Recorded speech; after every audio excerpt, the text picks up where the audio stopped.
ইসরায়েলের কাছে আরও $৬৮ কোটি অস্ত্র বিক্রি করবে যুক্তরাষ্ট্র। প্রাথমিক বিষয়টি অনুমোদন দিয়েছে মার্কিন প্রেসিডেন্ট জো বাইডেনের প্রশাসন।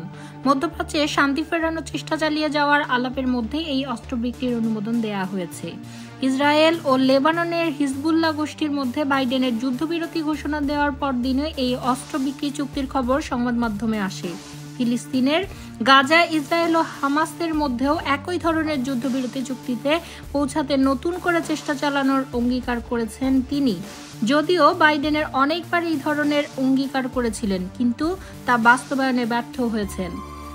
অস্ত্রের এই প্যাকেজ চূড়ান্ত করা নিয়ে কয়েক মাস ধরে কাজ চলছিল। গত সেপ্টেম্বর মাসে কংগ্রেসের কমিটি এটি যাচাই বাছাই করে এবং আরও বিস্তৃত পরিসরে পর্যালোচনার জন্য অক্টোবর মাসে তা জমা দেয়। বাইডেন প্রশাসন প্যাকেজটির প্রাথমিক অনুমোদন দিয়েছে। সর্বশেষ এই অস্ত্র চালানোর মধ্যে রয়েছে কয়েকশো বোমা ও সাধারণ বোমাতে লক্ষ্যবস্তুতে নির্ভুলভাবে হামলার উপযোগী করে তোলার কয়েক হাজার সরঞ্জাম।